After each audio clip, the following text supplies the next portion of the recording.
Why do you start pulling away right when someone starts getting close? At the beginning, everything feels easy. You're interested.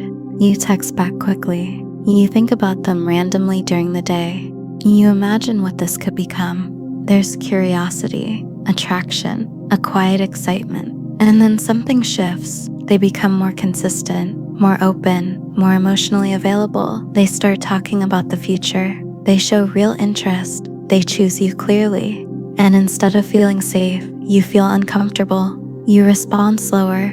You become less expressive.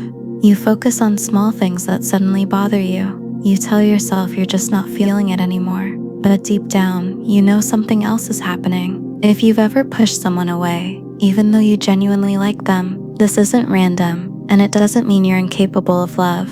It usually means closeness activates something in your nervous system. Most people think they're afraid of rejection, but many people are actually afraid of intimacy. Rejection hurts your ego. Intimacy threatens your defenses. When someone gets emotionally close, they don't just see your good parts. They see your insecurities, your doubts, your fears, your emotional needs. And being seen can feel dangerous if vulnerability didn't feel safe when you were younger. If you grew up in an environment where emotions were dismissed, criticized, unpredictable, or overwhelming, your brain adapted. It learned that independence equals safety, distance equals control, self-reliance equals protection. So when someone begins to matter, your system doesn't say this is good. It says this is exposure. And exposure feels risky. There's a pattern often connected to this, called avoidant attachment. People with avoidant tendencies crave connection like anyone else. They want love, partnership, closeness. But once that closeness crosses a certain threshold, their nervous system shifts into protection mode. You might start noticing flaws you didn't care about before. The way they text suddenly feels annoying. The way they express affection feels overwhelming. You convince yourself something is missing. But what actually happened is that consistency replaced uncertainty, and uncertainty feels more familiar than stability. When someone is slightly unavailable, you stay in pursuit mode. You feel in control because you're chasing. You can manage your vulnerability because they're not fully present. But when someone chooses you clearly and consistently, you lose that buffer.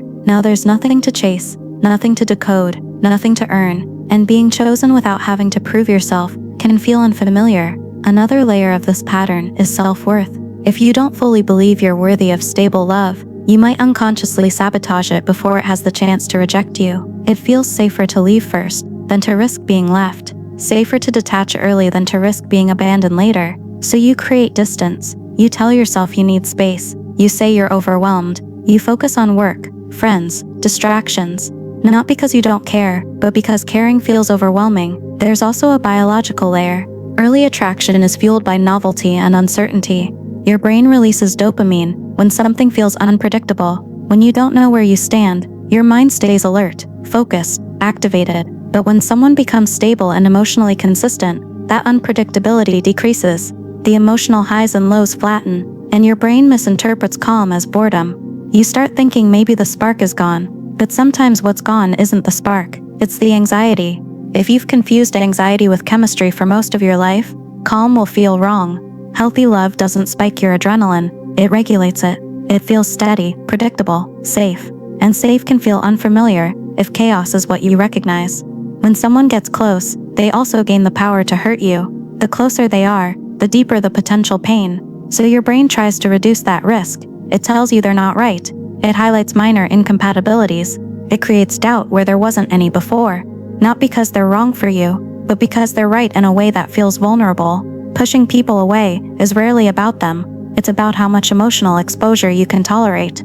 Your nervous system prefers what it recognizes, not what is healthy. If emotional distance was normal for you, growing up, intimacy can feel unnatural. If you had to be independent early in life, relying on someone now can feel like weakness. But vulnerability isn't weakness, it's risk. And real intimacy always includes risk. The moment you feel the urge to pull away, pause. Ask yourself, am I losing interest, or am I losing control? Am I bored, or am I just not activated by anxiety anymore?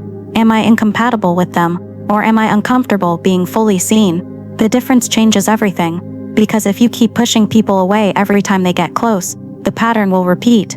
Not because you're broken, not because you don't want love, but because your system equates closeness with danger. Awareness is the first shift. You don't fix this by forcing yourself to stay. You fix it by recognizing when protection mode activates. You notice the urge to withdraw, the sudden criticism, the emotional shutdown, and instead of immediately acting on it, you get curious. What am I protecting myself from right now? Is it truly them, or is it the vulnerability of being known? The right relationship won't remove your fear completely, but it will give you space to move through it safely. You deserve love that doesn't require distance to feel stable. You deserve connection that feels steady, not chaotic, and you deserve to experience intimacy without running from it. If this resonated, subscribe. In the next video, we'll break down how to tell whether you're truly incompatible with someone or just afraid of being emotionally exposed.